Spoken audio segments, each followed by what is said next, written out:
Okay, so we've got the welcome everyone to the future of digital is at the intersection of UX and SEO. I'm watching the participant count climb. Just so everyone knows, when we do webinars like this, we usually wait a couple of minutes for folks to get out of their last meeting, go get a glass of water, take a nature break before they come in and join. So I usually wait for the participant count to settle. But while we're waiting here, if you want to introduce yourself in the chat tool, I think something that's great that comes out of these is some people jump into chat and they introduce themselves, say where they're from, because we have people from all over the world. I think we had some folks from Jordan a couple of webinars ago. So introduce yourself to everyone. Let us know where you're from, and I don't know if you're. We were just chatting before we started the webinar about Thanksgiving, so if you feel like talking about something quarantine related, let us know what you're doing for Thanksgiving and under all these conditions. But it's great to see. It's great to see so many people joining. Our count is up to about 65 people. I think we had over 200 people who had signed up. So we'll wait for it to, and it's continuing to climb. We're already at 70. Oh, someone from the UK. I guess they're not doing. I guess Anna, you're not doing much for Thanksgiving there. We've got some other folks, someone from Minneapolis, St. Paul, some people from Philadelphia. If you want to introduce yourself to everyone in the room, just make sure that you use that pull down to panelists and attendees. If you want to see the whole group, or if you want to just talk to those of us who are panelists, make sure you select and pull down to panelists. Let's see, we got our participant count at about 77. It's slowing down. We're at 302. So I'm going to give it a couple more seconds and see if that count's going to settle down. We usually have people who join like 2, 3, 4, 5 minutes in. So let's see, when we get to 80, maybe we'll get started. But again, this is the future of digital is at the intersection of UX and SEO. This is going to be a great panel discussion between experts from both Seer Interactive and Think Company. I actually can't wait to hear the content in this one. I haven't really spent much time looking at what everyone's going to present. Okay, we're at 80 participants right now. So let's get started. For those of you who don't know me, my name is Phil Sharon. I facilitate a lot of the webinars here for Think Company, but I'm not one of the presenters. We'll get started. So first off, if you haven't heard of us before, we are Think Company. We're a UX and technology firm. We have locations in Philadelphia and Denver, Colorado, and we help our clients achieve their business goals by improving the digital experiences for their customers and their employees. We are co-presenting today with Seer Interactive, and if you haven't heard of Seer, they're a digital marketing agency founded in 2002. Seer works with clients to integrate SEO, paid media, and analytics data with industry trends and audience intelligence to make customer journey optimizations otherwise not possible in silos. They have a strong focus on translating complex data sets into actionable business intelligence. Seer also helps clients drive ROI and improve online user experiences. And just so you know, plug for Seer, we are one of their clients. They've been working with us to help improve all the SEO and other parts of the user experience around our own website, thinkcompany.com. And out of that came an idea for us to lead this webinar together and talk about some of the stuff that we do together. So to help everyone understand, we've been doing quite a few things in the quarantine as Think Company to get some of our intelligence out there. That includes this webinar. It also includes, we've been doing Think sessions with clients. So if anyone out there wants to get to know Think Company a little bit more, or has anything that you think that we can do to help you out, just follow this URL and sign up for a Think session. We'd be happy to get some of our experts together to think through challenges and ideas you have. Seer holds an event called Seer Fest every year. It's their annual digital marketing conference. This year it went virtual. It's already happened in the past. It raised over $17,000 for charity, with 100% of the ticket sales donated to an organization called Coded by Kids, which is a great organization that helps underserved youth learn technology and design skills. You can still buy the video recordings of each of those speakers' presentations until December 31st. Sessions were rated 9 out of 10 stars by attendees for relevancy and quality. Feel free to check it out at the URL here. And by the way, any URLs that you're seeing They will be provided both in chat and also in any of the follow-up emails that we send to the people who signed up and provided email addresses. So please help out. Please feel free to go to those things, but you don't need to memorize these URLs right now. Just to give you a little save the date for an upcoming webinar from Think Company. Our own Dave Thomas is going to sit down with Michael O'Brien of Village Arts for our next guest interview. Village Arts is a great organization that also benefits underserved youth in the city of Philadelphia. He and Dave are going to talk about some of the issues around that. And that's coming up on December 10th from 3 to 4 p.m. So we're going to get to the webinar now, just to hit a couple of the ground rules of how the webinars work. You are all muted by default. That's essentially how the Zoom webinar platform works. We will start the live Q&A at around 3:45. We can actually go as long as 4:30. We all freed up our calendars to go to 4:30. So if anybody wants to go over and we have a robust Q&A session, then we'll continue to go past 4 o'clock. If you have questions throughout the webinar, please use the Q&A tool at the bottom of your screen along the Zoom toolbar. We will be monitoring Q&A and we'll choose questions for the Q&A session at the end. Even if you don't have a question, keep an eye on the Q&A channel and use the upvote feature, because the questions that get voted the most are the ones that I'll go to first. If we select your question and you have chosen to be identified when you enter your question, then I'm actually going to unmute your microphone and give you an opportunity to ask the question and have a conversation with the panelists at that point. If you don't want to be unmuted, if you don't want to present the question yourself, then you can use the anonymous button within the Q&A feature, and then I will ask your question on your behalf. Also, if you have to leave and I can't find you in the list, then I'll ask your question for you as well. And we are recording the session, so you will be able to see your question answered, following when you get a copy of the recording. We may not get to all of the questions. We have had a couple of webinars where we've had a really robust Q&A session. We run out of time at 4:30, so I apologize for that if that happens. And there are moderators in Q&A and chat, so please feel free to engage with us over there. Whoops, I'm going backwards instead of forwards. So without any further ado, I'd like to introduce our panelists. First, we have Sun Quan Bush, who's a senior experience designer at Think Company. Sun Quan tackles a variety of roles at Think Company, including qualitative and quantitative research, information architecture, workflow analysis, data visualization, and rapid iteration prototyping. His eye for fine detail allows him to make connections between scattered interdependent issues to understand the depth and breadth of problems he seeks to solve for his clients. In recent years, Sun Quan has worked extensively on maintaining a measurement strategy for a pharmaceutical company, learning how to make the most of the analytics available to his team to glean insights.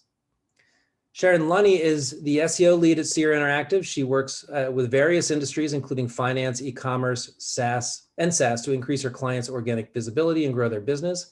With a passion for audience research and data-backed insights, Sharon enjoys leveraging qualitative and quantitative research to understand user needs and develop tailored content strategies for the companies she works with. And finally, we have Denise Baginski, Senior Creative Manager at Seer Interactive. With a love for data-driven design and problem solving, Denise helps bridge gaps between search data and user experience. As a Senior Creative Manager at Seer Interactive, Denise enjoys collaborating with her SEO and paid media teammates to create digital assets for clients across a wide variety of industries. Her background in visual and UX design helps her leverage quantitative and qualitative insights to design experiences that answer the questions and pain points for her clients customers are searching for. And that's all that I have to say. So I'm going to jump out of my screen share mode. I'm going to stop screen sharing altogether. And I'm going to hand off the reins over to, I believe it's Sharon that I'm giving it to. And I'll be back when we get to the Q&A session. Thank you, Sharon.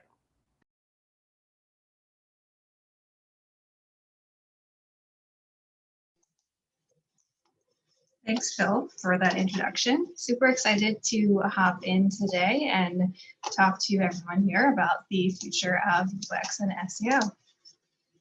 So what brought us together today? As some of us may know, Google actually updates their algorithm about 500 to 600 times a year. And most of the time when these updates are pushed through, we don't realize until we see ranking fluctuations or we actually read a news article after the fact. But sometimes they do actually let us know in advance, and especially if the algorithm update that is rolling out is extremely important, which is why we are here today. So we're here to talk about Google's page experience update. Google recently announced that page experience will now be a ranking factor in search. This update is expected to roll out in May of 2021, and it will now assess the experience of a page by reviewing a combination of core web vitals and page experience signals. These include load time, content shifts, mobile friendliness, safe browsing, and non-intrusive interstitials. The great thing, however, about this update is that we've been given advance notice to prepare. And this gives us the time to address usability issues and improve overall experience in time for the rollout in May. So why is this important? Google wants to rank sites that are not only best resources for a user's query, but also provides the best experience. Ultimately, Google wants to make the web an enjoyable place and really just a better solution for everybody. What they're doing now is letting us know that now is the time to get in line with this goal. It is important to note, however, that this announcement should be definitely seen as a leading indicator that UX will be considered in future algorithm updates to come. And so what does this mean? As page experience and user experience become a larger ranking factor in SEO, it's easy to get wrapped up in the technical definitions of web vitals, page speed, and experience signals. So we kind of wanted to anchor ourselves in a common understanding of how SEO and UX teams can work together towards the same goal. So when we're thinking about page experience on a site, the first thing we need to understand is your audience intent and the goal of the user. Those insights should be leveraged to create content that is easily accessible and provides a great experience overall. And ideally, that content and experience exists on a site that loads regardless of what device the user is on. So how can SEO and UX work together?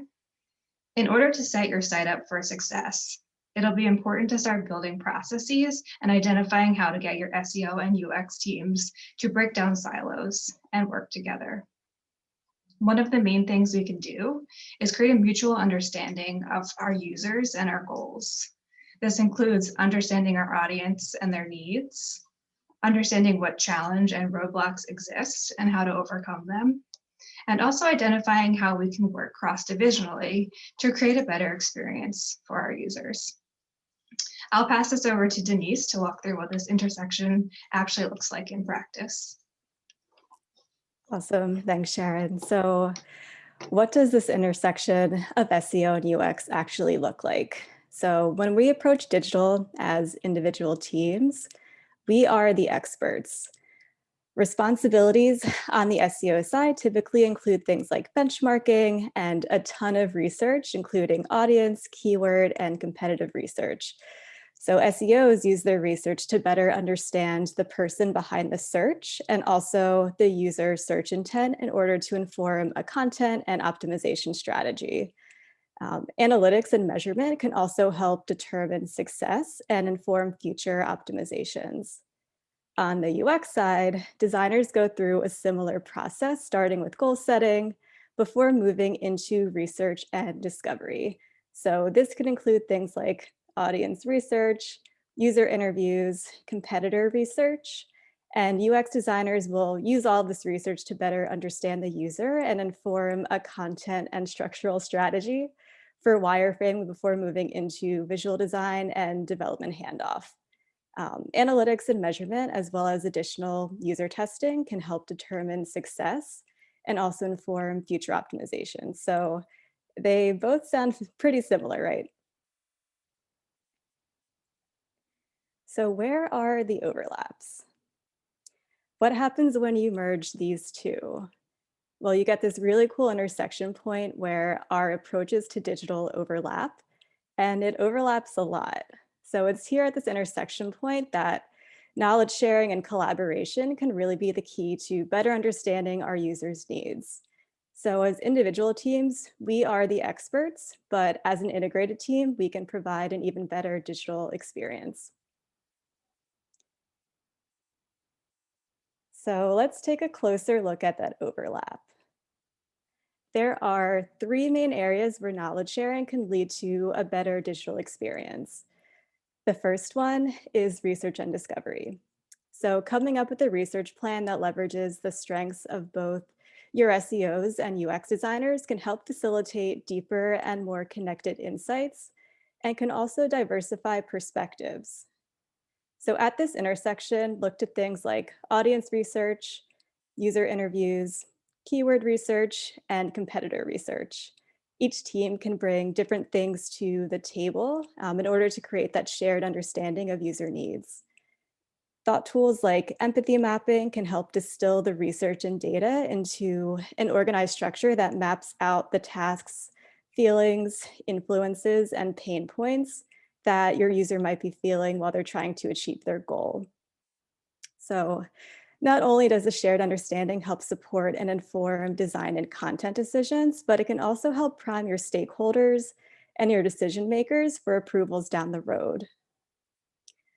The second area of intersection here is with your content strategy. So this is where both teams really start connecting the dots between the research and data and the actual digital experience. So collaboration during this content strategy, content optimization, and wireframing can really help ensure that both teams are capturing search intent with an experience that actually meets user needs and just plain old makes sense. And finally, the third area is general usability. So these are things just to keep in mind throughout the entire process to help improve the user experience from both an SEO and UX perspective. So this include things like improving page scannability with SEO optimized headings, using alt text for images, and making sure that you're not including important concepts only within the images themselves in order to help with accessibility. Ensuring that the page or asset is mobile responsive, making sure that your content answers your users' questions comprehensively. This can help with bounce rate. Having your site follow safe browsing best practices and using HTTPS. And finally, looking to improve page speed with tactics like reducing image sizes and consolidating style sheets. So on paper, I'm sure that all sounds great, but we know that there are challenges that come with moving towards a more collaborative and cross-divisional workflow. So with that in mind, I will pass things over to Sun Quan. Thanks, Denise. All right, so let's get into the challenges. So, there's lots of these different types of technical issues, a lot of strategies we can do, and we've kind of established a clear picture of what we want to do when it comes to working together between SEO and UX, but we know that there's also a lot of organizational and people challenges that often can get in the way. So moving on here, I'm sure for a lot of you folks, depending on where you've worked, you've all been through some version of this, but just to give you a picture of how silos can lead to breakdown and churn, you can just imagine for a second, you're trying to get this website out the door, this design, and it might go something like this, especially if you're handing things off step by step. UX creates a mock-up that ends up being, too heavy once it goes into development. SEO, wasn't consulted, and they have to scramble and kind of fit in their SEO strategy to fit whatever approved designs have already been signed off. And then development codes the site with, not enough time or budget, so they don't really think about analytics compatibility. They just need to get something out the door. And then the analytics team comes in and they don't have enough of a setup to be able to actually, set analytics up efficiently. So they don't really have a great measurement system in place at launch, and that kind of delays being able to see how you did. And then all of a sudden legal comes in, which I deal with a lot in pharma, of course, but suddenly, you're required to have this modal design to accept cookies or to deal with like privacy compliance. And then you have to just kind of staple that in somewhere. And then the end result is a site that has accessibility issues, lower page rank, with a lot of last minute fixes and duct tape here and there to get it out the door, right? And this big intrusive modal that comes in because legal said you had to have it or something like that. So that's the picture, right? I'm sure some of you can relate to at least some of that aspect of this. But the ways that we can start to address this, focus on dealing with these 3 key obstacles. So you have communication breakdowns between teams, misaligned goals and KPIs, and unclear roles and responsibilities. So looking to address this first one here around communication. Here are some considerations here. There's a lot of material in this section, but we'll be sure to hand out the slides so y'all can look at some of these specific ideas and prompts. So that first question about communication breakdown, a lot of times the biggest challenge is you just don't have time, right? It's easier to just get your piece done, pass it along to the next person that needs to do it, and just make sure that you're using every last bit of your budget that you might have to just make sure that your piece is working at a minimum. But what we really need to do in order to achieve some of these more holistic goals, like making sure that the whole experience lines up well and SEO and UX are working tightly together, is you really need to loop people in early and loop them in often. So for example, the business stakeholders really need to be involved and bought in to make sure that you have that space to collaborate together. You actually have time set aside to meet early and make sure that you don't have that your deadlines and your scope allow you to actually talk to these different groups ahead of time and invest that time early so that you can avoid the churn later. Looking at SEO and UX design, for example, this is a great part where Denise had alluded to, you could really talk through with UX research and content strategy teams on audience research, and align a lot of those common audience research goals with a lot of the usability research goals that UX research teams may come up with. Another opportunity here would be working with the analytics teams ahead of time. So especially when SEO, UX, and analytics all are aligned on what your goals are, what you're trying to measure, what really needs to be a priority, that makes a huge difference to make sure that development is prioritizing actually building the analytics or making sure that they're building in a way that keeps the analytics in mind. So that's all very crucial from a technology standpoint and a design standpoint, so that all of the goals that you need to measure are actually in place. And then, of course, depending on your industry, you may deal with this a lot more often or less frequently, but legal is another important party that you need to talk to early.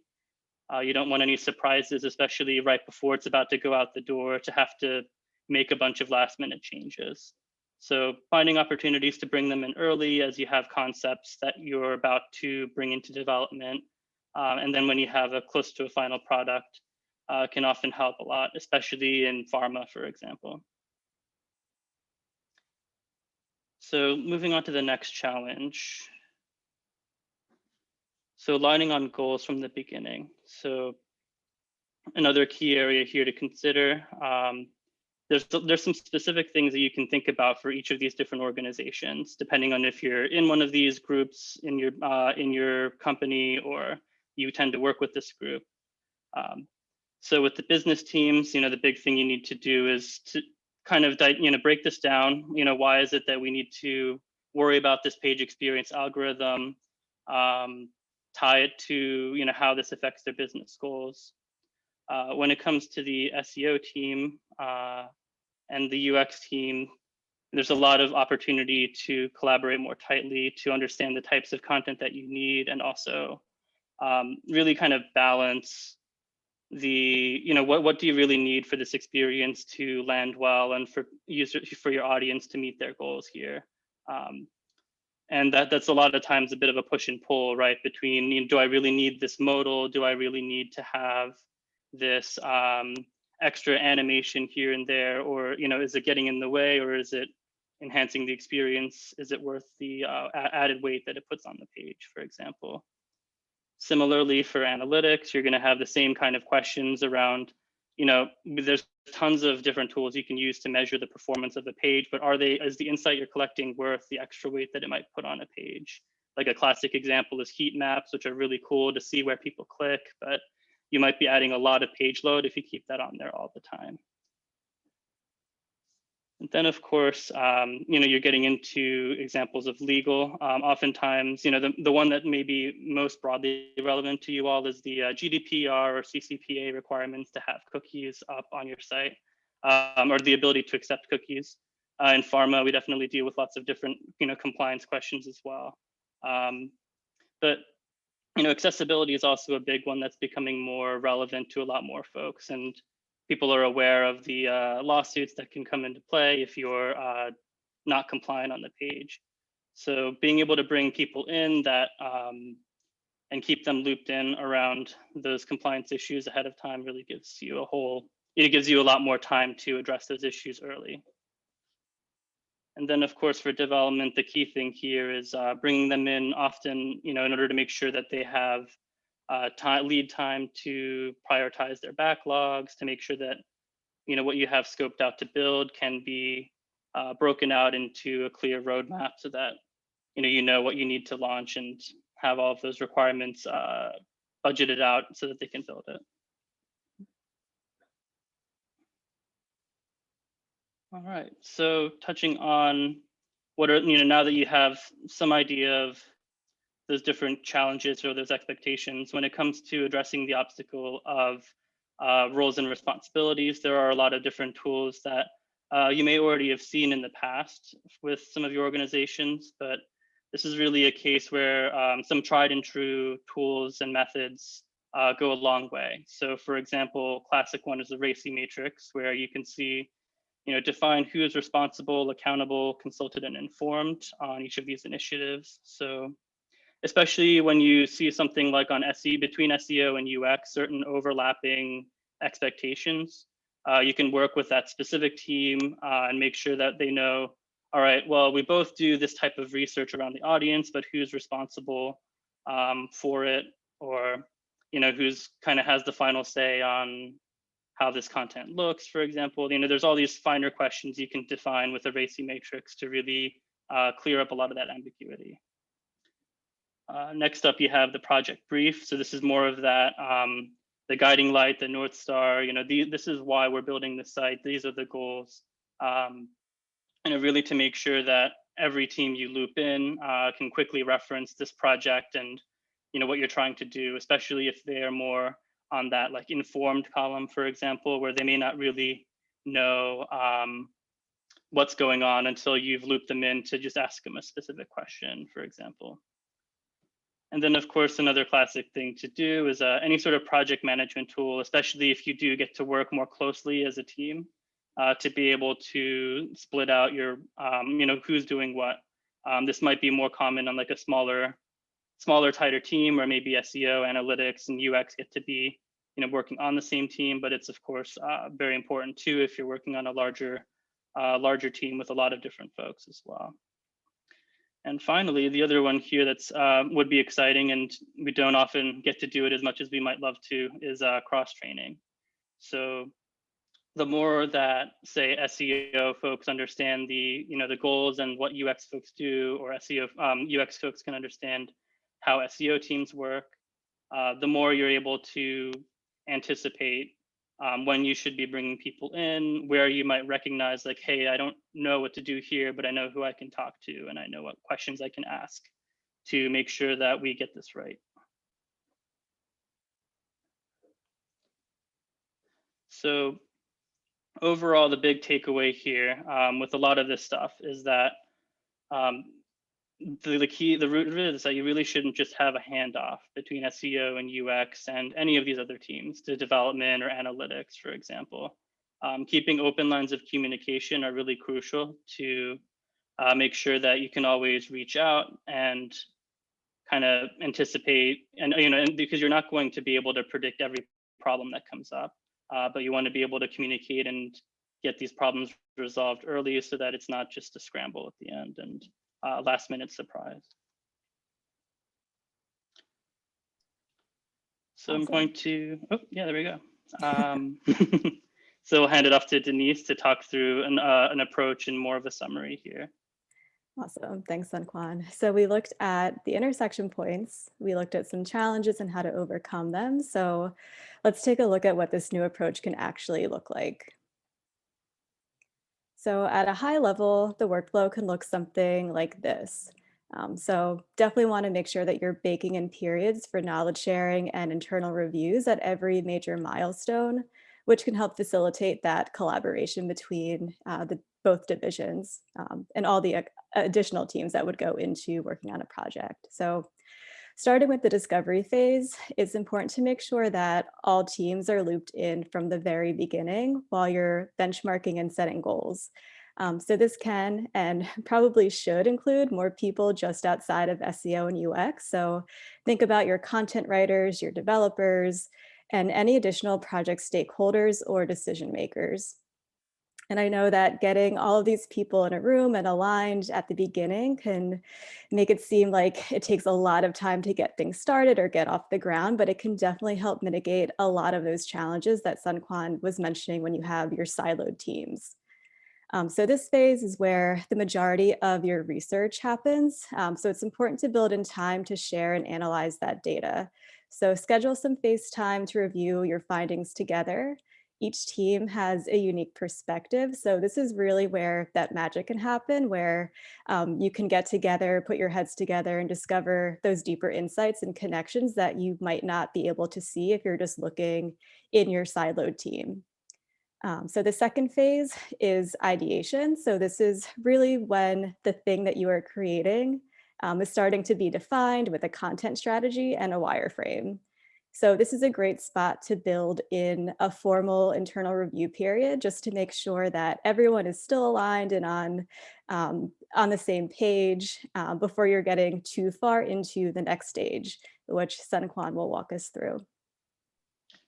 Absolutely. And, as you go into visual design, it can be a very common in like a waterfall scenario that you might want to just really focus on polishing the visuals. You've kind of gotten all these goals in place, but it's really important that at this point, you still continue to have these open lines of communication and check back in with the teams that created the strategy and also the folks that will be implementing things or tracking the performance, because a lot of the issues that can come up are, start at that final visual design level. And as you move into the implementation phase, ideally the development team has already been briefed on the wires and the measurement teams had a chance to point out any compatibility things that we need to account for or any alterations or adjustments that the visual design team could make to make the measurement process a little more compatible with the designs. And ideally by then, the development team and measurement team can also continue to check back with each of these teams to make any calls or any unexpected changes that come up without just having to make a guess, give a best guess on, okay, I guess I'll make this button this way, or okay, I think we're just going to scratch this measurement strategy because I can't build it. They can talk to you again and you all can come together and have an informed decision on those things.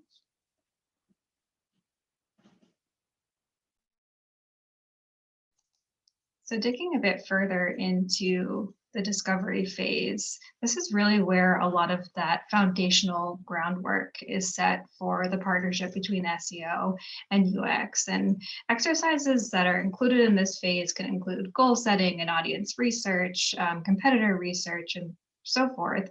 But it's really important that no matter what exercise is being done in the discovery phase, this is really where SEO and UX teams need to align. And so some key areas where this alignment should happen is for goals and objectives, making sure that all stakeholders are bought in and agree on the objectives and goals set for the project.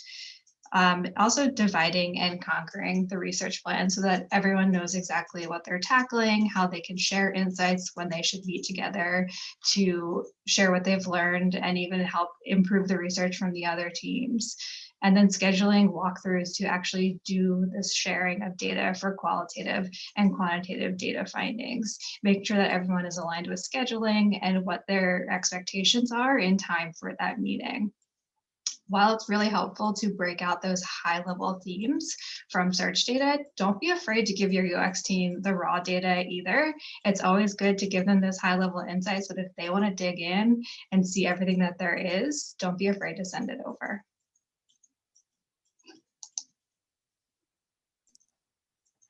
Yeah, designers are not scared of data. Please give us all the data you have. So the second phase here is ideation.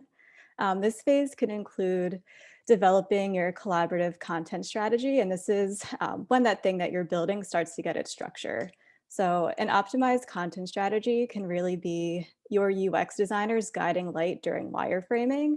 This can help ensure that your page considers search intent in addition to all the things that we typically look to as UX designers. So we're looking at user motivations, different needs and pain points, but making sure that you're layering in the search intent can really round out that experience for the person who is landing on your page.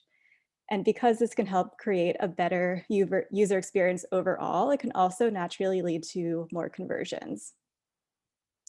It's also important to consider some other usability factors that are important to both UX and SEO while creating the content strategy and the wireframe.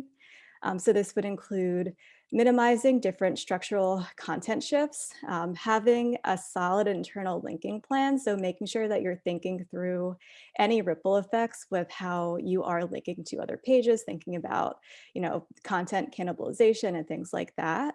Creating a strong page hierarchy with structured and optimized headings, avoiding any super intrusive interstitials, and then planning for mobile responsiveness early on.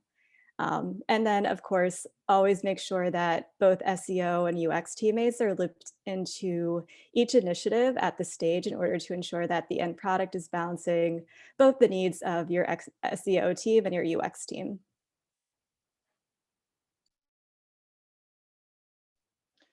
And as you move into the design phase, like we had mentioned, it's key to keep your SEO teams looped in as content is designed and reviewed by stakeholders, revised and finalized.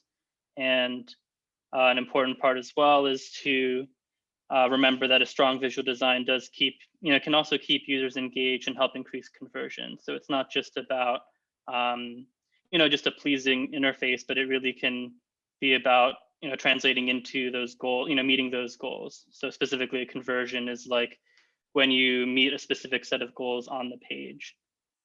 Just for anyone who's unfamiliar with that term. And another factor as well with these other usability factors, scannable headers, accessibility. So making sure that, regardless of, that folks, anybody can consume the content regardless of their, of any impairments that they have or any, anything like that. And also mobile responsiveness. So making sure that all of this is still working on all the different devices, which also is another key way that, as a reminder, Google will rank pages based on being mobile friendly. And as you get into the implementation phase of measurement and tracking and development, making sure to continue looping analytics experts and developers back in to ensure that that final content is performant and measurable. Considering page speed and load time as part of your analytics tracking, and also making sure that SEOs and SEO practitioners and UX designers both are involved in QA so that you can see those final pages and how they're coded and make sure that it's all working as intended.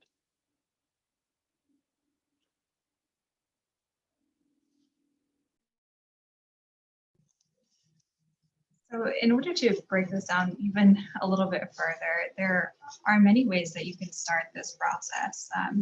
When we're talking about the page experience update, what we really need to find out is how the site is doing right now.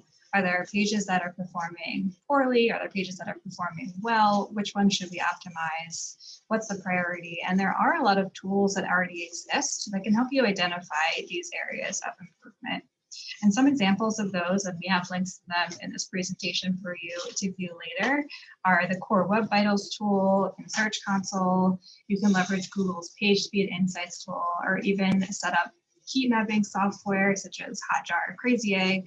Like Sungwon said, being in mind of how much that would add to page load times, adding a heat mapping tool like that to the site, but you can leverage that to identify friction points in areas where it doesn't seem like the user experience is necessarily ideal.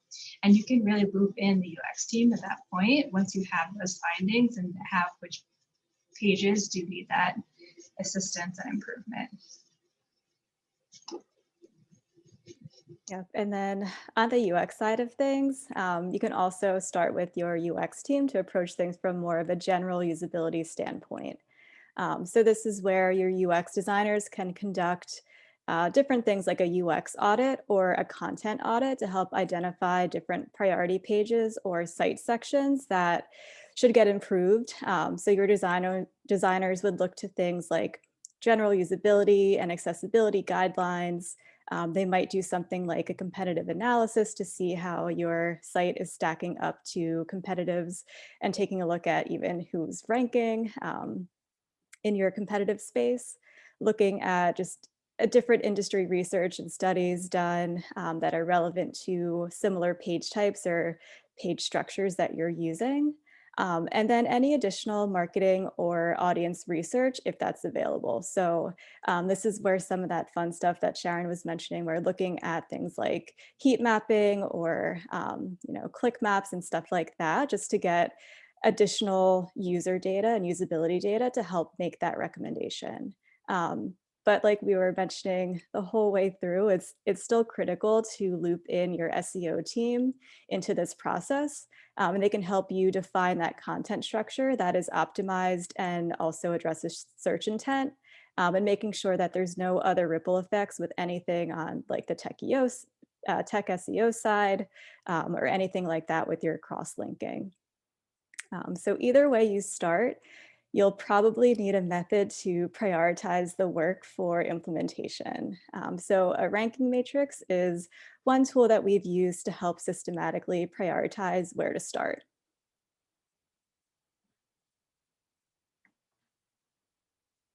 So taking a little bit of a closer look at that, your prioritization matrix can be as simple as something like this, but there are definitely multiple ways to prioritize implementation. So in this example, we have a 5-point system that considers 3 main factors. So that includes the seriousness of the usability issue, the number of visitors affected, and the potential impact on revenue. So something that affects almost all of your visitors and has a major impact on the experience would be categorized as a severe issue. And that would probably have a negative impact on your revenue as well. So that would be considered a higher priority than something that might only partially affect usability or has limited visibility across your audience. So finding a matrix that is unique to your business and also works well with your stakeholders and your development team can help break things down into achievable sprints.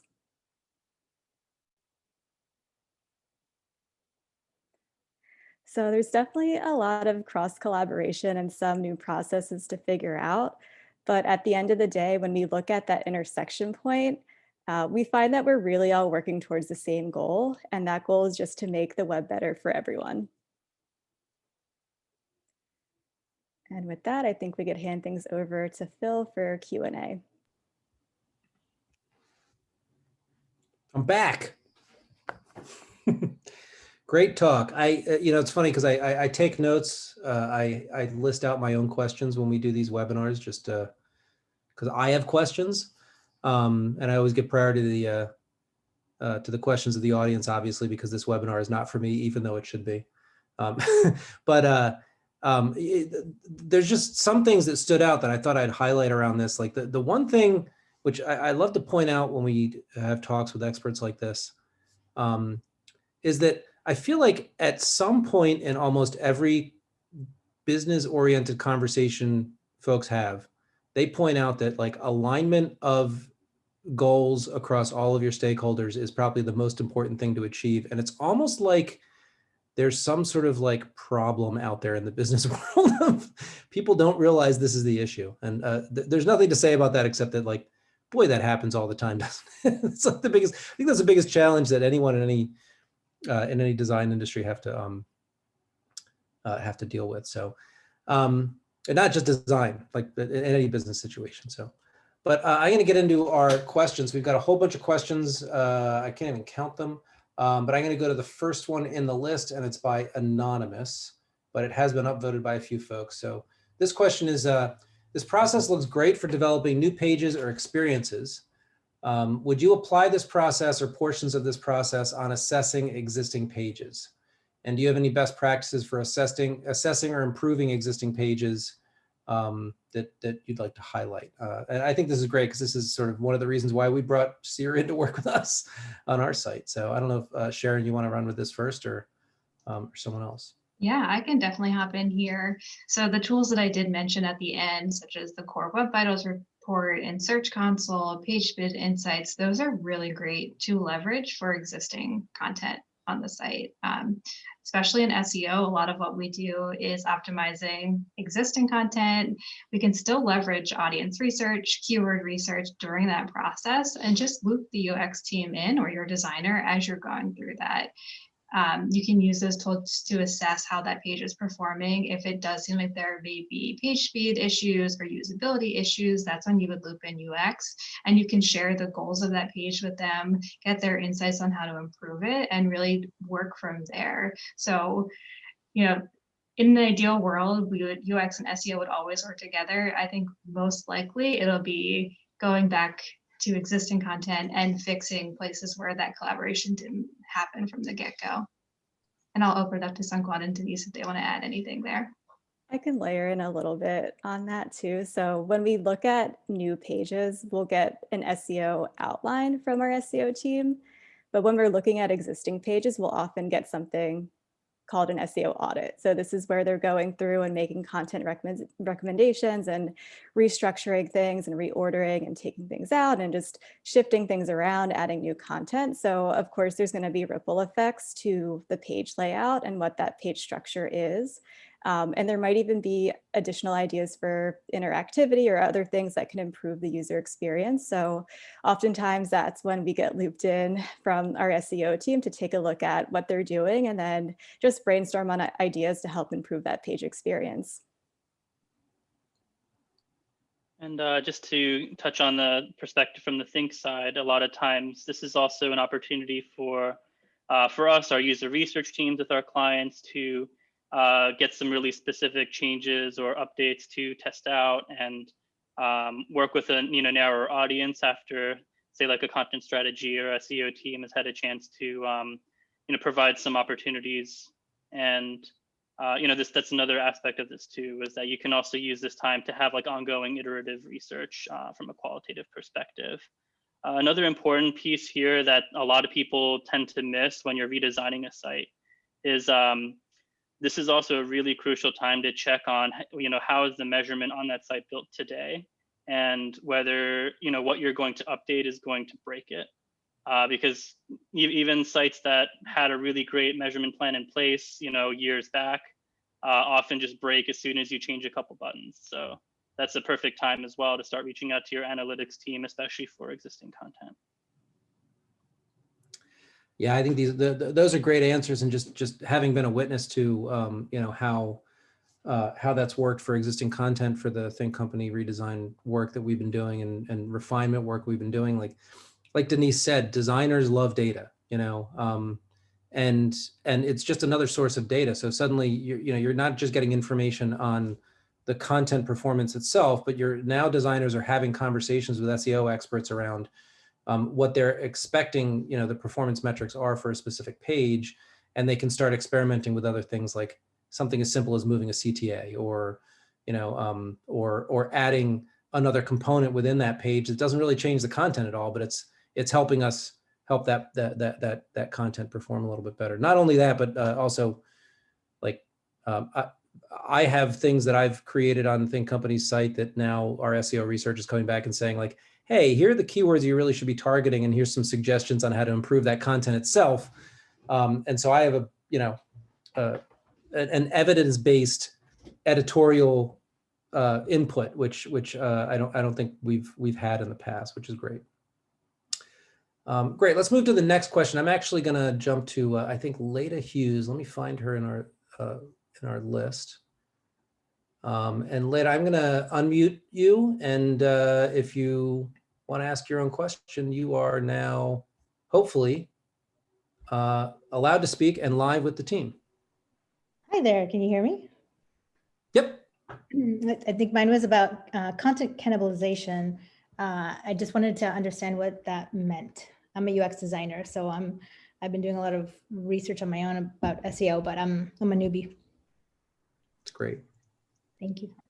I can hop in there for sure. So content cannibalization is basically just the idea of having two different pages on the site or assets that speak to the same topic or target the same keywords.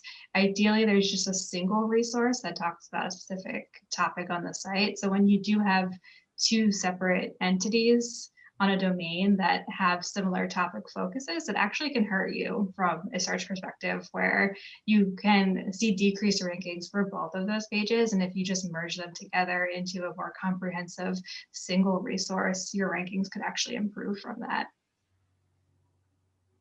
Gotcha. Thank you so much. Of course. Hey, Sharon, I noticed there's another one on content shifts, which seemed like another SEO term, if you just wanted to knock that one out. Yeah, absolutely. So content shifts, what that is, and I'm sure that we've all had this experience in our lives, it's extremely infuriating when it does happen, is when you go to a website and you're gonna either enter some information or you're gonna click on an element and then something changes on the page where it shifts down. And so all of a sudden you're clicking on the wrong button, or everything that is on that page just shifts. And so it can happen on the shopping cart, where all of a sudden you check out mistakenly because the page itself moves. And that's a horrible experience that Google is now paying attention to and saying, don't do that at all. Wow, I love hearing that term, and just my obsession over the election over the past 2 weeks and going to multiple news sites. I can tell you that I was the victim of like millions of content shifts. Yes, it's the worst. Yeah, it's a very frustrating experience. And that I'm going to jump over some of the questions here, like to a core question that I have, and how, like, do we know what Google is looking at to determine whether an audience member or user has a bad experience? Like, I know that's a big loaded question, but is there any kind of like quick overview of what that, what the algorithm's looking for without knowing exactly what the algorithm is doing? Mm-hmm. There's a combination. So they have like the core web vitals that they look at for this page experience update. That's really looking at the load times, the content shifts, how quickly users can interact with the page before it loads fully. So we've all been on sites where you sit there and you wait for it to load and you can't click on elements, you can't scroll. And so Google's actually measuring that information. So they can tell ahead of time whether or not that page is actually loading efficiently and that users can interact with it. And then the regular page experience, such as HTTPS versus HTTP, so just having your site on a secure domain, mobile friendliness, so the experience on desktop should be exactly the same on mobile. There shouldn't be a different mobile site versus desktop site. No matter what device users are visiting the site on, it should be an equal experience across the board. So they're definitely paying attention to those. And that's not even including the content that's on the site or what you're targeting, but they're really looking at how the site itself performs before they even really look at the content that's on there. Great content will always be number one, but if you can have great content on a site with a great experience, that's even better. Yeah, that's great. And just a little plug in here, if anyone wants to know a little bit more about how page performance is measured and how these algorithms work that measure page performance, you can go to Think Company's YouTube channel. John Young did a talk on how all of that's calculated. So and what tools you can use to improve that on your own site. So that'd be a great resource for all of you as well. Let me jump over, since we're getting close to the 4 o'clock hour. Again, we're going to go to 4:30 if anybody wants to stick around, but I want to make sure that the folks who've identified themselves have a chance to ask their questions. So John Chin asked a question. John, I've unmuted you now. So if you want to ask your own question, go right ahead. Hi, can everyone hear me? Yeah. Yeah, I think I asked, I know we mentioned including lots of teams, and I wanted to know how like y'all have your team structured to encourage that collaboration with so many different groups. I'm in an agile environment, but sometimes it's still fairly siloed. When you try to bring in someone who's not part of an agile team, which usually includes like SEO or the business. That's a great question. I was going to ask the agile question too, if nobody else did, but I'm wondering, you know, if someone wants to jump in and talk about like, how do you work through that, that need for collaboration in that environment? I could start with just how I'm set up currently with the, you know, the pharma client I work with on a measurement and UX focus. So, you know, the fortunate thing for us, you know, the big thing that'll really depend is if you're working for a client services organization, or if you're working, or like as a vendor, or if you're working on a product team, of course. But for us, we come in, and though our designers and our researchers aren't necessarily part of the product sprints, we might have, you know, unless they're like kind of part of a dedicated team that's joining with the vendor, or no, with the client, I should say. What we do is we kind of have our own ongoing cadence of like quarterly measurement that feeds in, and we work with the people on the client side to be able to talk to the right folks in order to, you know, try and anticipate like when they're going to update the site, and making sure that we have talked to the development team. And fortunately, we have also like the UX and the analytics folks are very closely aligned, since a lot of them are our key stakeholders. And then we reach out to the SEO team that manages some of the different brands every quarter, just to get some updates from them and figure out meetings from there. And, you know, it's not ideal, but it's definitely, you know, a good start, right? And that's kind of what you'll end up finding in practice is you can achieve some of these goals.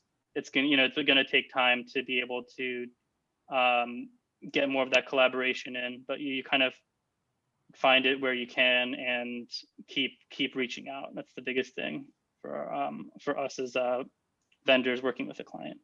Great. Yeah, and just to piggyback off of that, it sounds really simple, but a kickoff call with your client and your internal team can go a long way. So we've started projects where we're like, oh, we don't need a kickoff call. We know what the project brief is. We know who the players are. And that's a much harder process, like further down the line, than just getting everybody on that call and setting expectations from the start. And even that's where you have your RACI matrix and things like that, where you're defining the responsibilities and people know what they're doing and what their role is on the team working on that project. Yep. Double pro tip on that: if you do a re-kickoff call, even if you've worked with the same team for years, you can kind of do like that, like annual retro or annual, like, or even semi-annual or something like that check-in. So it doesn't have to just be a new team. Yeah, I've seen that be a very effective method for you know, major retros to re-kick off after a retro once you've compiled all of your learnings, and that way you can sort of get out there and say like, hey, these few times we were able to collaborate, that worked out really well, didn't it? So let's figure out a way that we can, you know, operationalize that. So great, thank you for the question, John. I'm going to continue to prioritize questions for just folks who called them in. So I'm going to go to Aaron right now, Aaron Highland, who asked a question about discovery. So let me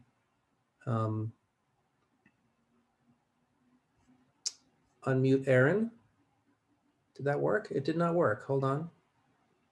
There we go. Aaron, you are live with the team now. All right, you hear me? Yep. Great. Hi. Thanks so much, you guys. I'm really enjoying all of this, and I'm getting all the feels, as they say. So I actually had two questions. The first one was about how do you discuss discovery with the clients, right? Is it something that they actually know by that name? I've been trying to push more of discovery from our end, from a sales perspective, as well as from the importance of really making sure we are solving the problem, that we actually identify the problem before we start to solve the problem, you know, that kind of premise. So we've gotten some pushback from clients, and I sometimes think it might be the way the salespeople are tackling it, but sometimes they say they're scoffing at paying us for us to do the research, right? No, we did the research already. Look at this one survey we took, or we know our clients so well, we don't need you to do that. How do you tend to handle that or combat that? If you've encountered it, I should say. I can jump in here, but I want our expert panelists, if they want to jump in and answer the question first. Yeah, I can hop in from the SEO side. That problem is not rare at all. I think a lot of people always say no to research because, just like you said, that they've run surveys or they know their customers. At that point, sometimes case studies are really helpful to show examples of insights that you found for other clients that are shocking. That's and a good even idea. understanding of just like, if we invested this much money to create an idea and it was wrong, like how much is it worth for you for us to go back from the beginning and do that research? And you can do light research of like leading indicators of like, hey, we validated what you had first, and like we're seeing some inconsistencies, and here's where we want to dig in a little bit further. But Phil, I know we've talked before about it's very similar on your side as well about selling the research overall. Yeah, I mean, it's a very common question, and something that we encounter all the time.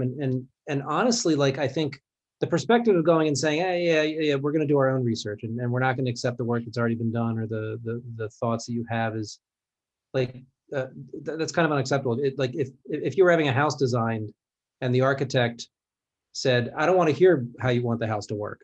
I don't want to hear what you thought of it. Like that obviously you would not hire that architect. So what we found to be very successful, definitely what Sharon suggested, and also this notion of we don't want to duplicate the same work that you've done, but we need to look at your research to identify where the gaps are in the questions that we still have, work with you on that, and make sure that we're doing the right things to fill those gaps.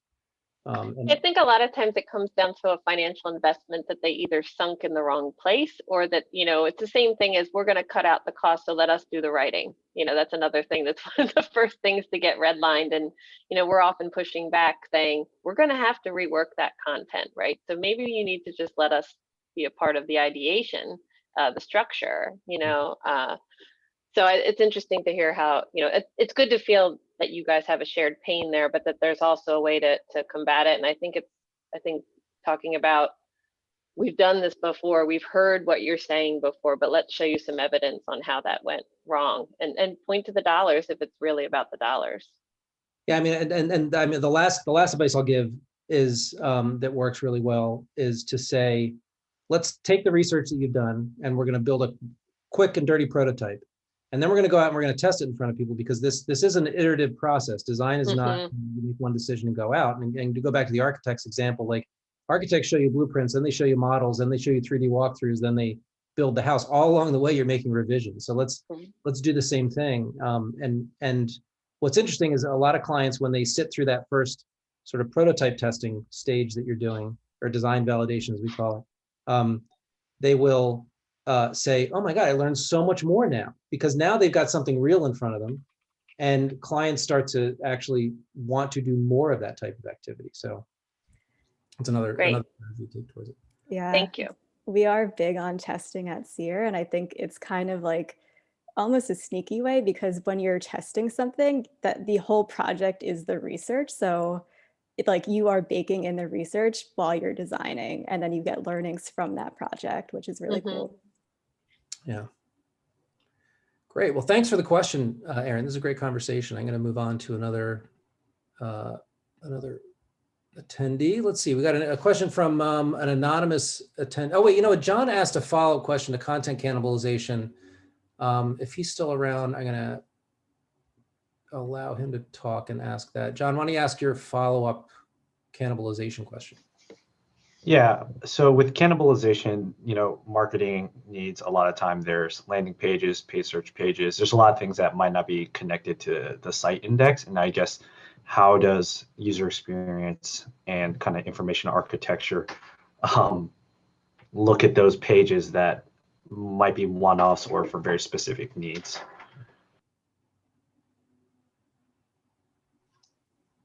From SEO, and I'll leave some quad entities for the architecture standpoint, but as long as those landing pages aren't indexed, so like paid landing pages, we can add a no index tag to them. Google's not going to see them, and we don't have to worry about cannibalization from that standpoint. Where we would pay attention is if people can access that content from the navigation or through normal browsing processes through the site.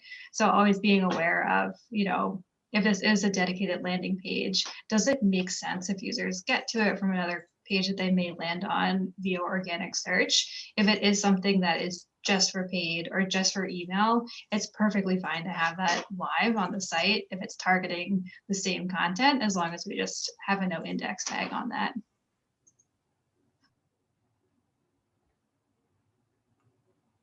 Good.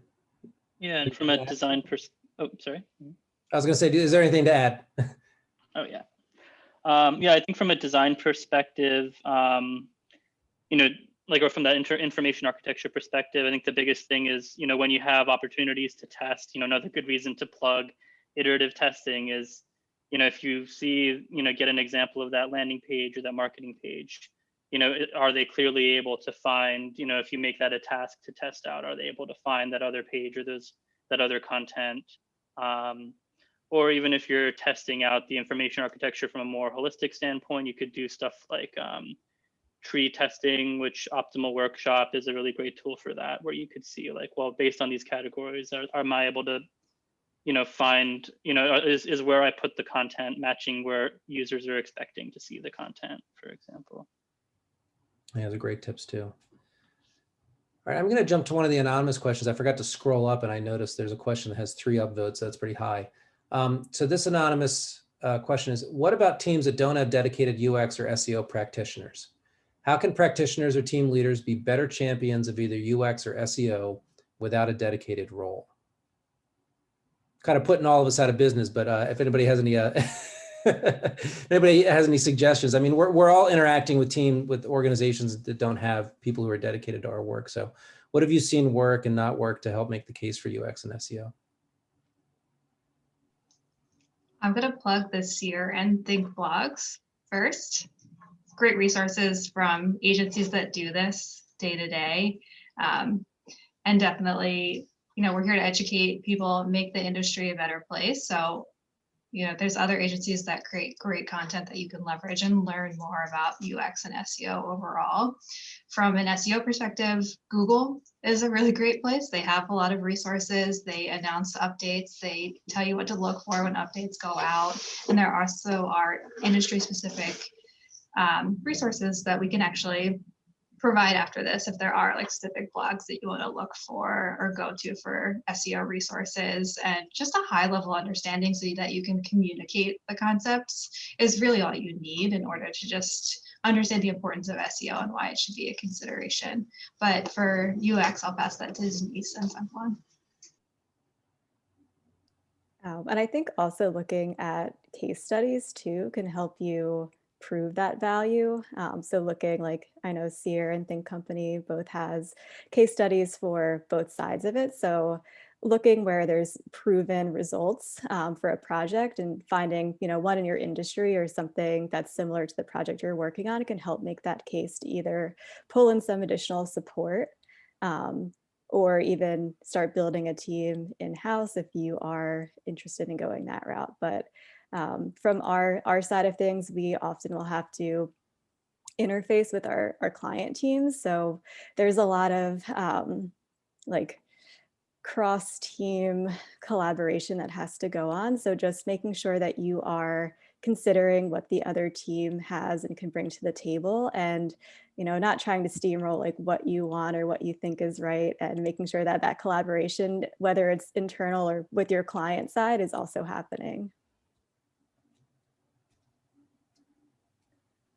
And I'll also add to, sometimes the best thing to do when you don't have the role on the team is teach yourself enough to get started. And even if it means, you know, you manage to get to the point where you're like, okay, I've gotten far enough to know I have no idea what I'm doing. You at least know more about how to ask the right questions. You also might know more about what you need to look for or advocate for in order to get that on your team. So, for example, when I started doing analytics as a UX person, I had no idea what I was doing, but and also didn't, you know, because of the size of the organization I was working with as a client, you know, our team just had to do a lot of work just even figuring out who owns certain processes and being able to get them in the room. And so even if you're just starting with the pretty bare bones, like, hey, I kind of know how to do UX, I'm going to give this a shot, maybe try a few tests on my own based on these articles that I've learned. you'll at least get to the point where you see where the gaps are, where you might need to bring in some more hired help and professional work later down the line and build a stronger case with your whoever's managing your hiring, your budgets and stuff like that. Yeah, I think that's so true, and that I think that advice jives really well with what Sharon and Denise were saying as well. Like, if you're a practitioner who's neither a UX nor an SEO expert, you can probably get enough knowledge out there from things like our blogs or just general knowledge out there to find something and make a small improvement on it, and be able to take that and take it to the the powers that be and say, look at this small incremental improvement I did with like little or no background in this field. Now imagine what we can do if we hire experts to come in and do that work, or if we dedicate people on our team and go out and find experts in this area to supplement the team. So whether it's through an agency like agencies like ours, or bringing in experts to be full-time members of your team, there's a lot you can do as an individual, just experimenting and showing that there's impact to those things.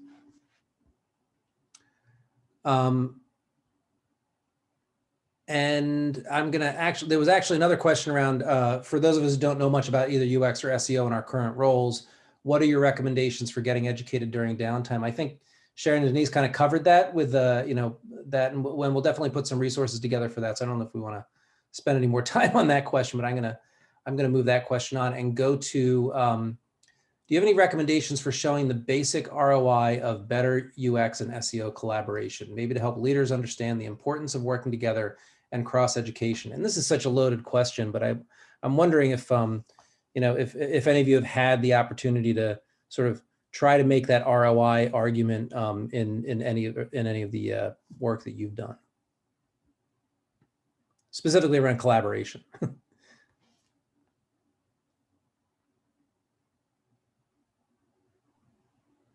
Tough question to answer. Yeah, I haven't done it from SEO, but from an analytics standpoint, we've been able to prove the value out of just keeping an eye on the site every quarter. When you go through a major redesign of a site that's long neglected, a lot of times, that's one of the last things people really get around to doing. But even just showing how, noticing that there's changes, noticing the trends, seeing the impact of where all of your advertising dollars are going and whether they're actually doing something. Like a lot of times, because that stuff all costs money, like I'm paying all this money to get the site promoted, is it actually doing something for me? Is a classic question for any business person, right? So if you frame it in those terms and seek to figure out like what ways you can show that, right? Is that like how many people visited, how many people clicked the right button to buy stuff, right? Like it really depends on your product, but if you can focus on just getting those numbers and like keeping track of the numbers over time, and then showing that case from whatever tools you have available, that's the big thing. Yeah. Yeah, I think we're going to start seeing those conversations happen more because of this update. So before, we always thought UX was probably part of the algorithm that Google has, but now we know that it is part of the algorithm and will be in May. And so now it really comes down to like a cost of inaction. So when this rolls out, is it worth not updating their site and involving UX? And then we can see if you lose visibility in search, that's a negative ROI for not considering UX. So while it's tough to understand now, we're certainly going to learn a lot more as this algorithm rolls out and see the value of integrating UX and SEO together. Yeah. Yeah, and I think the search landscape is constantly changing as well. So even since I started at Seer a couple of years ago, my role and the way that I integrate with their SEO team has changed. So the first year or so, like we would get a couple projects with SEO, but we would have projects that were just solely UX. And then I would say in the last couple of years, like everything has been integrated. So we are seeing success with that integration piece where we're collaborating on the research. The SEO team is going really deep into the search intent, and then we're helping to build the thing. So we're showing what that structure is, how the interactivity could be, and what that overall user experience could be. So it's kind of bridging the gap between all of the data that the SEO team is gathering and analyzing, and then what your experience is. Yeah, those are all great answers, and I think that like another element of this is really going back to the same answer around the discovery question, and that is, if you have to make the case for the ROI of this of collaboration between UX and SEO, then it's a lot easier to make that case if you have found the space to experiment with it and to show how successful it is. And often that success with collaboration is that, people don't believe, they think collaboration takes more time, but actually collaboration often launches things faster. You may not be launching as many things faster, but you'll often see, like, especially if you're managing a backlog, that like things, stick around the backlog for a very long time, or it takes, 2 or 3 releases to get something done. And that's because people are working in silos. So there's a lot of research out there. I think you can find in Harvard Business Review some articles about how, allowing people to collaborate and actually work outside of those silos improves speed to delivery. So, and especially if you remember any recent train wrecks with any of those examples of the challenges we talked about, right? Had to shoehorn in something, make something that was really not ideal. Calculating out how much time you had to spend on meetings for that is another great way to put a nice big scary price tag on not doing that. Yeah. Aaron asked another question. I'm going to ask it because it's a simple, quick question. How do BAs factor into this collaboration? My partner is a BA. I could talk about what I hear from what she does, unless you all have BAs at Seer. But, sure. So I'd say that the BAs kind of feel like a lot of times they're that like invisible connective tissue across all of these things. And for us, when we don't have BAs on a team, that officially we kind of all have to assume parts of that role, right? Because they're able to keep track of all the requirements and gather up documentation. And it's like really awesome when you have someone who can do that, because so many times, that's not, if that's not your primary role, it's really easy to put that by the wayside. So I would say when you have a BA, that's just like another X factor that makes all of this a lot more possible, because they can actually maybe consider from start to finish, like, okay, well, in this phase, we need, this information from SEO and UX, and then we need to make these analytics changes and pass that along with, this documentation, right? Like having someone like that who can handle documentation, who can handle requirements gathering is really huge. And many teams maybe have that in a less official capacity, but if you have a BA, I'd say that's awesome for that person to be involved and for them to be fully like aligned and aware of that whole spectrum of what you're trying to do from start to finish. Yeah, that's such a great point. I mean, I feel like BAs become that sort of centralized node of like they're often the ones who are facilitating all that collaboration. So, something as simple as a requirement that's written, or a user story or whatever it is that they're managing, that could touch SEO and design and analytics and, whatever team members you have. And so they're the ones who are really responsible for going out and making sure that everyone understands it, that they, if they don't have questions, and then they can provide answers, and they can either do it in their own siloed way or be, that hub of collaboration in that role that they're in. Great. Let's see. Another anonymous attendee asked, can you share examples of audience research methods? How often do you engage users at a one-on-one interview level? So I know this is something you're probably all gonna be very excited about talking about, but like what kind of audience research methods have you used, and how do you use them in this pursuit for good UX and SEO? And I don't know who to throw this to first. Let's see, Denise wants to answer the question. I was going to volunteer Sharon. She does a lot of work on our audience team, but yeah, we will do all different types of different audience research. So it could be anything from an interview with a subject matter expert if we're working on content that is a little bit more technical, or even for general content if it's something that it's a little bit out of our wheelhouse. We'll do things like user surveys a lot. So tools like Hotjar, you can throw up a quick survey or questionnaire right on your site or on specific pages. So there's a little bit of strategy that goes into what questions you're asking and how to write those questions. But that's a super quick way to get some quick insights just using that tool that often we already are using. Yeah, and I can layer on top of that because sometimes you don't get the opportunity to speak face to face with customers. I mean, it's ideal when you can, but it's not always possible. And so you can leverage other sources.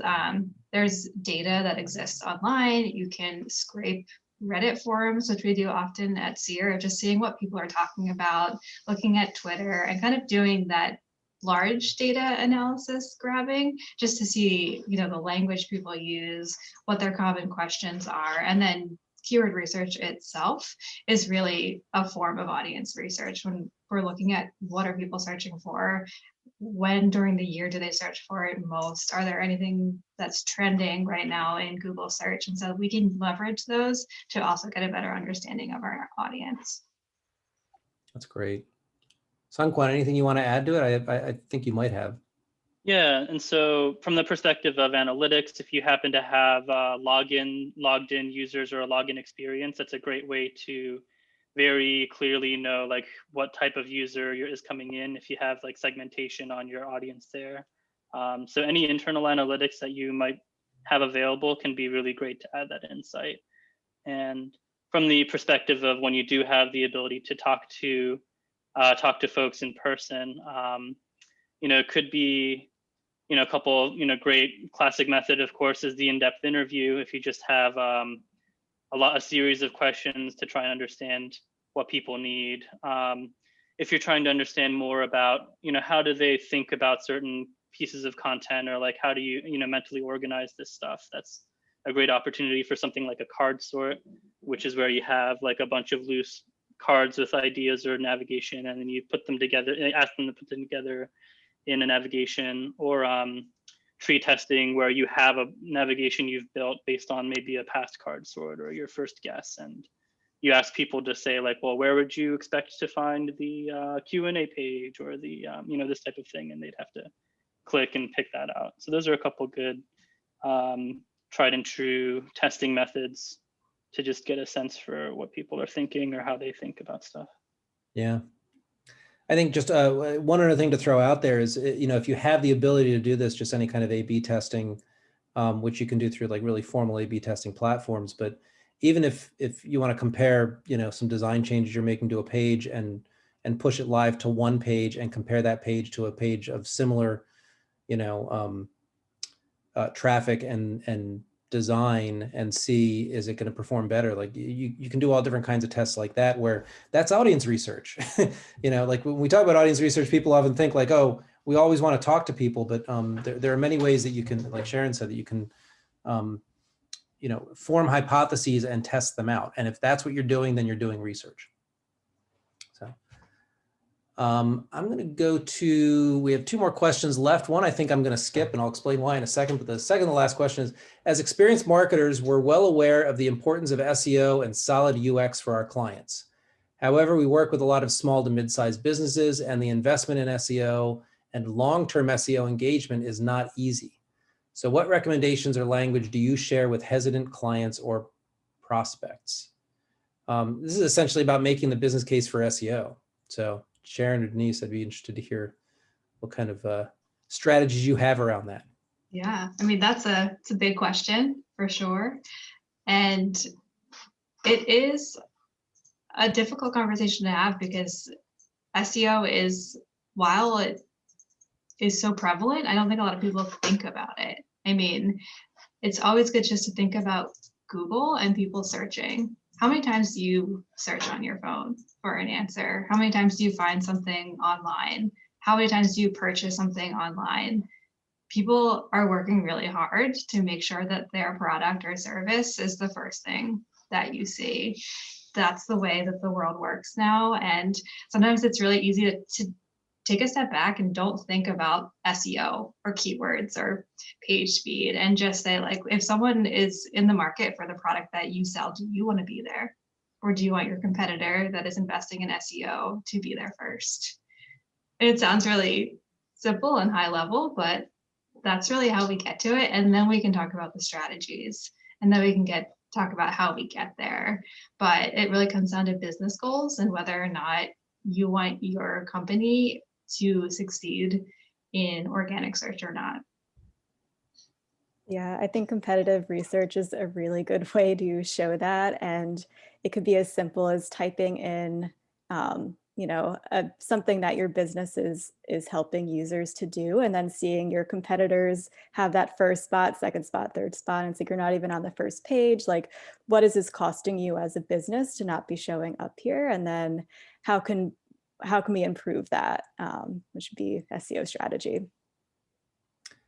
Yeah, and as a shameless plug for hiring an SEO firm, as a UX and technology firm, like we knew enough about SEO to be dangerous, but certainly not to be experts in it. And the reason why we decided to engage with Seer is because we were constantly frustrated with the fact that there's deeper knowledge about SEO that we really need to be educated on. That we could do a little bit, but we couldn't make the big changes that we could when we hired an outside consultant. But also that if you're an organization that doesn't focus on it, then nobody's going to have the time to do the work. Like you're actually hiring someone to come in and be an expert. And I'll say the same thing about UX. Like, you could be a great digital marketing firm, but not have UX professionals like Denise at your digital marketing firm, and that's totally okay. But getting people who know how to do this and have them fully dedicated to it and putting all their mind share into it is incredibly valuable to an organization. And I think that's the thing that you really need to help potential clients and prospects know and understand. It's sort of like the classic, how's that been working out for you lately kind of question, which it's difficult to do that in a client-friendly manner, but sometimes clients need a little bit of tough love when it comes to that. The last question is, what keywords does Think Company target for? Which I feel like is kind of a bit of a proprietary, we're trying to market ourselves question. We are a UX and technology firm. We focus on experience design and service design and content strategy, and as well as on the technology side, strong front-end development organization. So you can imagine the types of keywords that we're looking for in that area. But Sharon's actually worked really hard to help us focus what keywords we want to focus on, and quite frankly, we pay a lot of money for them to do that. So I don't feel like giving that up outright. But there's quite a bit of research you can do on your own to find out what companies like ours are trying to target. So I'm gonna leave it at that. Any parting thoughts from the three of you before we wrap things up? I just put you on the spot because I didn't I didn't tell you I was going to do that, but Yeah, I think it's growing pains. Like, try it on one project, like loop in UX one time, see how it goes. It's hard to transform the way business works, and that is much harder than it sounds. And our presentation of ways to do it is not just a simple set of slides and things to do. So approach it like an agile process. Like, what can we do now? What quick changes can we make? And then can we revisit it later? And how do we start building in the habits of looping in UX and SEO together? And then it becomes normal instead of this mental block of figuring out how to collaborate between teams. But that's my piece. that's great. Anyone else want to give any parting words? Sun Quan, you want to dive in? Sure, yeah, and to build on that, if you are in that phase where you've kind of tried things out here and there little by little, definitely think of it in that form of like, okay, at least you're continuing to reach out.